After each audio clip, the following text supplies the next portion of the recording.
So we're looking at the topic on valuation of new ventures and small businesses. Now, this topic is typically important because as entrepreneurs start small businesses, one way or the other, at any point, a particular point in time, they would have a need for capital injection. And usually, should that capital injection come via an equity injection, then it means that they would have to give up a portion of their ownership stake in exchange for that capital. And that typically gives a rise to the need to value those businesses or ventures in order to make the appropriate decision of how much to give out. So for the learning objectives for this section, we're going to look at how new ventures and small businesses are typically valued, how to use the various valuation methods that are available.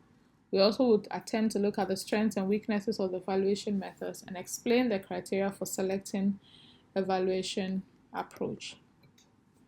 So what is typically normal is that an entrepreneur usually tries to turn opportunities into viable businesses, grow the business, and eventually sometimes even harvest that by selling off.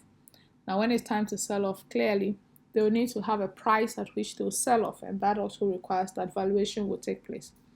And then also we have a case where investors, including venture capitalists and other private equity holders or investors, may be interested in how much of a venture they can take on board, and for that matter, how those firms are valued. And that is what brings us into this realm. Now, there's a need to determine the value of the venture because it helps in establishing the percentage of ownership that any external investor may be interested in, and that actually tells the existing owner how much of a dilution or how much of their stake they have to give out. And of course, the entrepreneur is also interested in whether the external investor can contribute to the overall value and whether the external investor has the financial resources and capacity to invest. So that's actually what triggers the need for valuation. Now, when we're talking about valuation of business ventures, what we are interested in is a process to determine the amount an investor needs to pay to invest in a firm. So typically, if they want a particular percentage, how much they need to bring, or if they bring a particular amount of money, what percentage they need to, or they are likely to get. Now, when it comes to publicly listed firms, this is quite easy because prices exist for publicly listed firms, and that makes it very easy to determine how much money they would raise by issuing a certain number of shares, or how much shares they may need to sell to be able to raise a certain amount of money. But the issue becomes a bit more complex when you start looking at new ventures. New ventures because they may actually not have any firm or any entity that looks like them because they are new. Everything about them becomes a bit newer.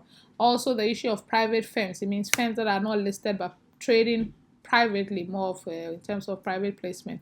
And then also unlisted SMEs. And that's because there's also the problem of estimating future cash flows, especially for new ones. It means that these are going to be projections based on assumptions, and sometimes even the determination of an appropriate discount rate for determining the present value. Because typically, in reference to, let's say, stock valuation, if we can give expectations on the inflows in terms of dividends and potential price or value, you should be in a position to determine the present value. But of course, with new ventures and private firms, this becomes a bit more difficult to arrive at, hence the need for alternative valuation approaches. Now, when it comes to the valuation approaches, we can use the discounted cash flow method, which is the DCF approach, which is known and quite popular. And then we can also have the case of risk-adjusted net present values. We can also look at the certainty equivalent method. And then another area which is also quite popular has to do with the venture capital method. In terms of determining the cash flows, another way to go around is to have the free cash flow to equity or free cash flow to the firm. And sometimes you can have valuation using comparable firms. So these are approaches that are available when one needs to value a small business. Now, for the discounted cash flow, of course, this is quite clear that the present value of any business is or the price of any business or value of any business, actually the present value of estimated cash flows that are expected from undertaking the project. And in this case, the R, which is the cost of capital, is determined based on the riskiness of the expected cash flows. So that makes it quite easy to be able to have estimations on cash flows, future cash flows, and then discount them appropriately using the appropriate discount rate. And then the present value can be seen as the value of the firm or the business.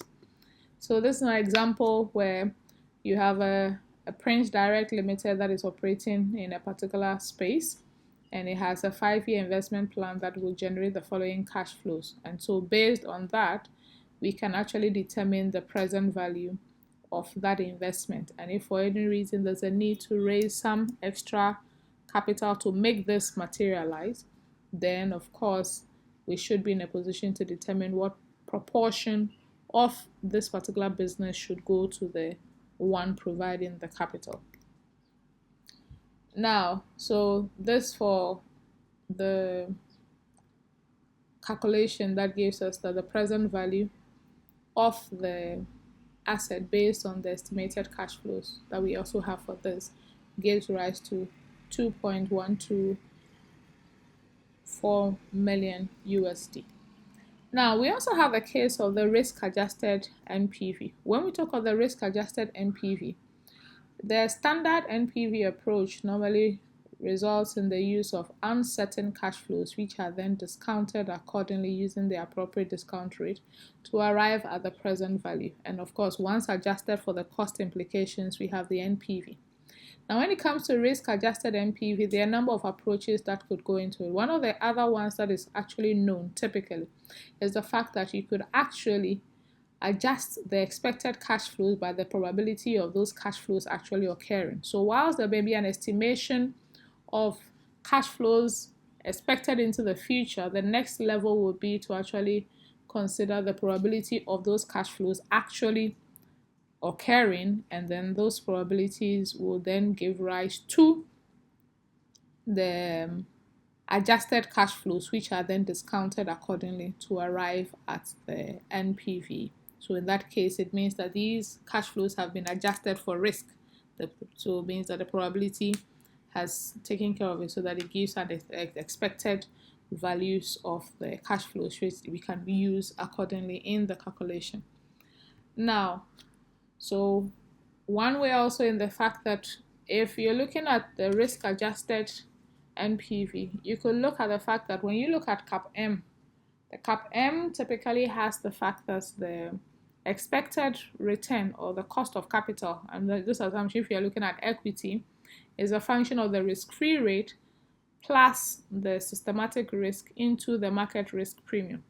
Now, what it means is that if we actually deflate the expected cash flow with the market, the premium, then it means that we have adjusted it for risk, and typically it means that we're going to discount it with a risk-free rate.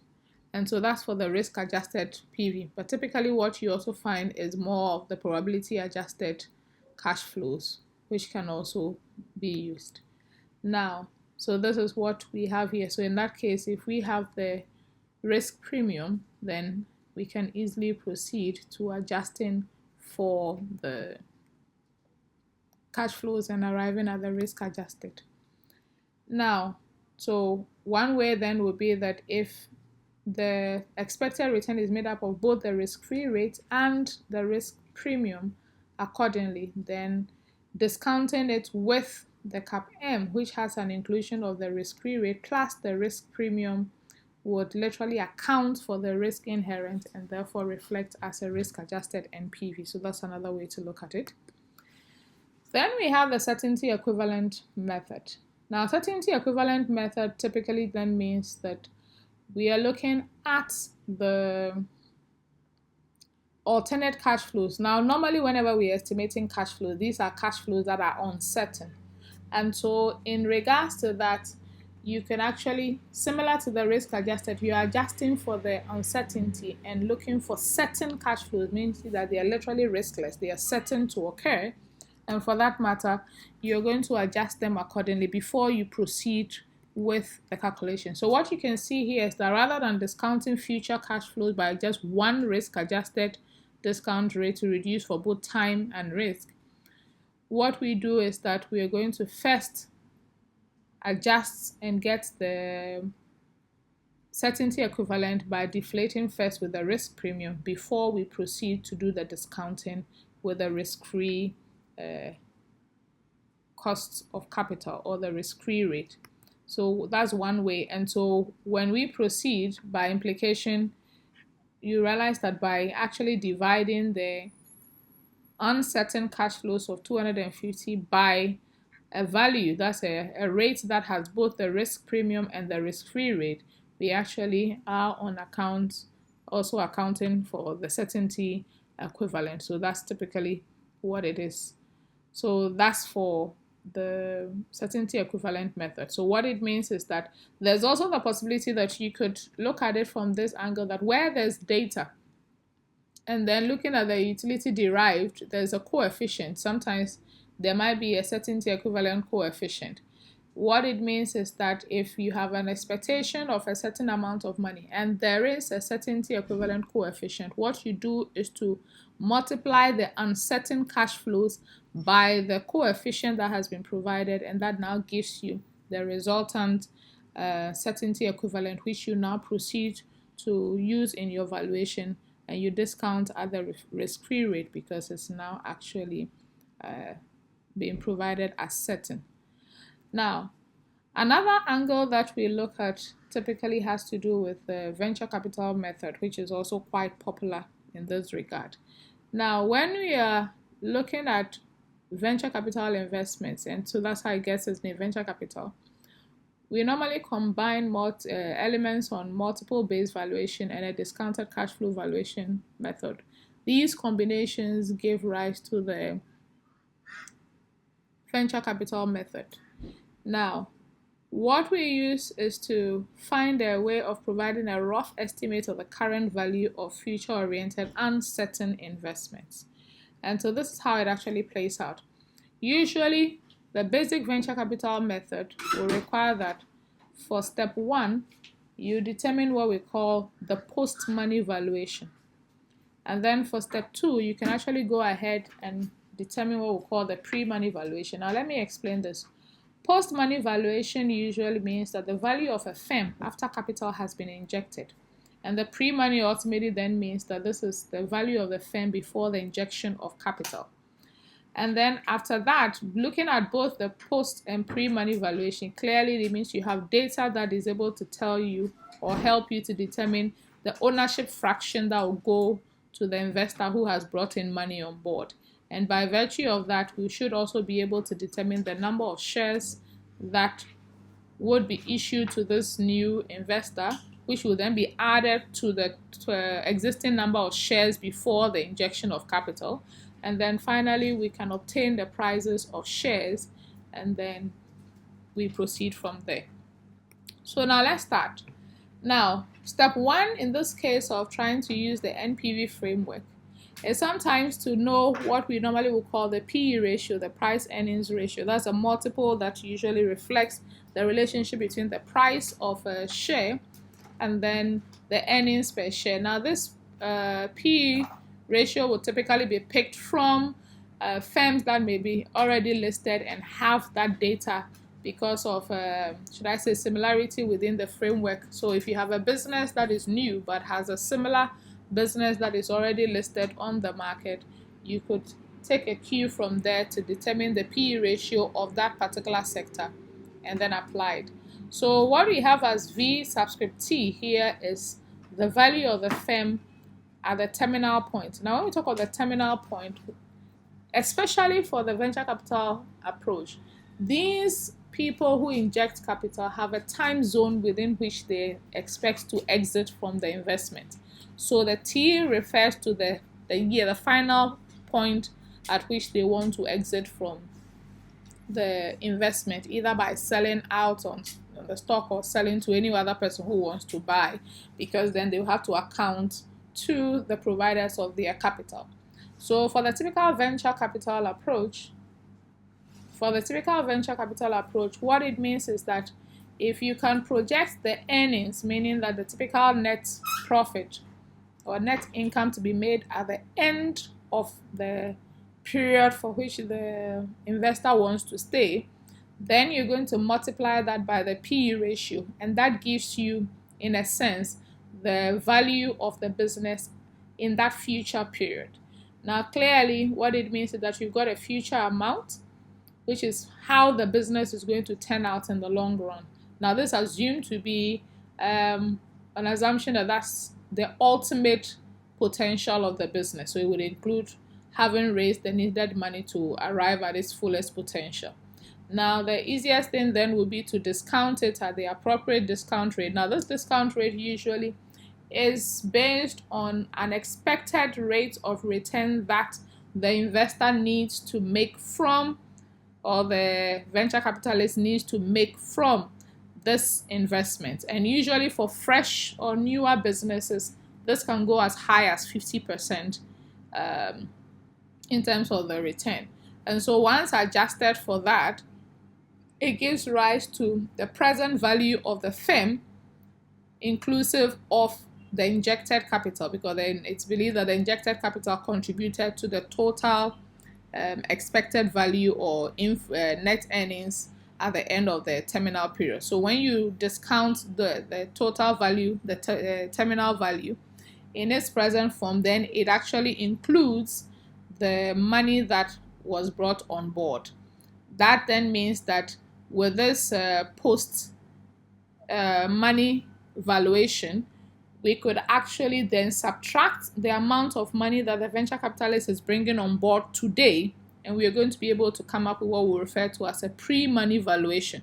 So, for example, if we were to have a terminal value of around, let's say, 200 million, and then hypothetically we discount it accordingly at a certain interest rate of roughly 50% for, let's say, 6 years, and we arrive at a certain present value. That present value is assumed to be the post-money valuation. Now, this post-money valuation then means we're going to now look at how much is the venture capitalist putting up today.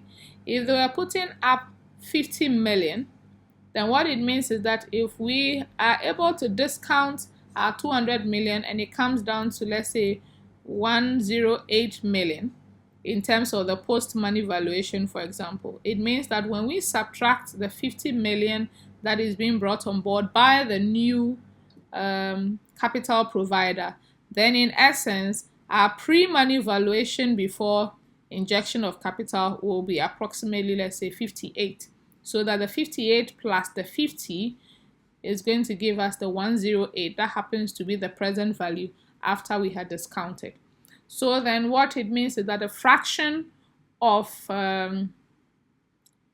shares, or the fraction of the firm, or the proportion of the firm, let me actually put it right, the proportion of the firm that goes to the new investor will be captured as how much they are putting up divided by the total value of the money today, inclusive of their portion, which is supposed to be based on a hypothetical case, the 108 we just calculated. So what it then means is that they are going to get, they are bringing 50, and the total value of the firm inclusive of theirs is 108. So they're going to get their percentage accordingly, and typically that is how we are able to determine the fraction that goes to them. So if we were to use, let's say, the 50, for example, divided by a hypothetical 108, which is our post-money valuation, it means that this person, by providing 50 million, is going to get approximately 46.2% or 0.3% roughly of the business that just raised money from that venture capitalist. Now the next question is exactly what then is the next move. The next move is to find out, remember, most likely there will be an existing shareholding base. That is, before this new capital was raised, the existing owner already had shares. What it means is that now that new capital has come on board, it means new shares must be issued to cover this new owner who has also come on board, or this new provider of equity. What it means is that the shares are going to increase in value, in terms of quantity, sorry. Now, for that to increase in quantity, normally there's a way. What you do is that you're literally grossing up. So if you take K per this slide, if you take K as the existing shares, old number of shares, and you divide it by 1 less F, it gives you the gross up value typically, and then multiplied by the F fraction, the percentage will tell you. So when you divide your K by 1 divided by 1 less F, what it actually gives you is that it gives you the new volume of shares inclusive of both the old shares and the new shares. And then when you multiply it by the fraction, in that case, let's say our 46, hypothetical 46.3, it means that with a new set of shares, so when I say new set of shares, the new total, there was an existing total, and then there's a new set of numbers that should be added on. So when you put everything together, it means that when you take your existing shareholding structure, or the number of shares available, and you divide it by 1 less the fraction that is going to the venture capitalist who has just provided capital, it will gross up the K to include how much extra will be needed to cater for the new set of shares. And so when you multiply that by the fraction that should go, it will then give you the number of shares that will go to the new provider of capital. Now, once we have the new number of shares going to the venture capitalist, then we can take the amount of money they brought on board, divided by the number of shares they have acquired by virtue of the injection of capital, and we are able to come up with the selling price for the shares of the new business or the small business in terms of the valuation. So that's one of the key ways to go about the venture capital method. Now, typically we use this to value venture capital investments and combines this multiple based, etc. And so what you rather see is that in terms of the data, you can actually do a reverse, or should I say some iterations, and play around. Clearly, there's another way to look at it, that when you take the earnings, which is typically the net income in the final year, the terminal year, and you multiply by the PE ratio, it tells you the terminal value. Now, another way then is that given how much this guy is willing to invest, which is I, what are his expectations concerning the his rate of return, the IRR, for example? Once that is adjusted for, it tells you how much of what his money will grow to. So there's a compounding framework. So if he's investing I today and compounding accordingly for the period of time that he's willing to invest with the firm, then it means we're able to know the desired future wealth. In essence, instead of rolling back as was done in the first case by discounting, in this case we are comparing the future wealth with the future value of the entire firm. That's the terminal value, and literally that also gives you the fraction of ownership. And of course, by applying the same principle, we can actually determine the number of shares that will be new shares to be issued, which is the Y. And once we're able to get the Y, the number of shares being given to the new capital provider, we can actually then divide the investment they brought on board by that, and we have it. So that's it. Now, clearly, it means you can actually do a case of the value post-money valuation here. We can actually say that, okay, the amount of money invested divided by the fraction would actually also give you the same, because this is the principle of if more or less divides you. Or we can say that our post-money valuation, having been able to determine the share price, we are going to multiply it by the old shares that we had outstanding before injection of capital, plus the new set of shares that were issued because of the injection of capital. So it becomes the total number of shares after injection of capital and multiplied by the stock price should then give you the value of the firm post. And so clearly, like I mentioned earlier, when you want to now look at the pre-money valuation, then it means that when you have your post-money valuation, you're going to take out the capital that was provided by the new guy. Or another way to go about it, now that you've been able to determine the price of the shares, you could multiply that by the old number of shares outstanding, and that will tell you the value of the business before any injection of capital was made into it. And so that's just another way to now. So when a venture capitalist invests in a company, additional shares are issued, which typically will dilute the ownership of what previous investors. So note that the percentage here, we are looking at a portion of the total stock that is owned after new shares are issued.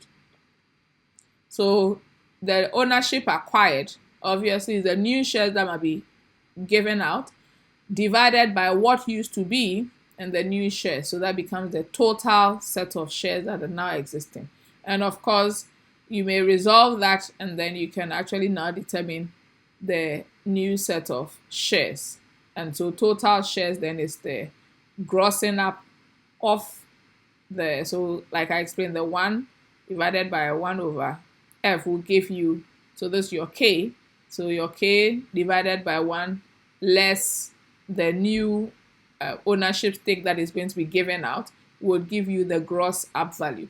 So we can end this particular session for today, even as we make plans to look at, for the next session, we'll look at what happens when there are multiple rounds of financing, meaning that instead of the case where we've looked at where we just have one round of financing, what happens when a firm has multiple, meaning that they issue the shares for one round, another time they have to issue new sets of shares, and then another time they have to issue new sets of shares, and how that in the long run affects the holding of existing shareholders going forward. So we'll put this one to rest, and then in the next video you will see how that comes to play. Thank you very much.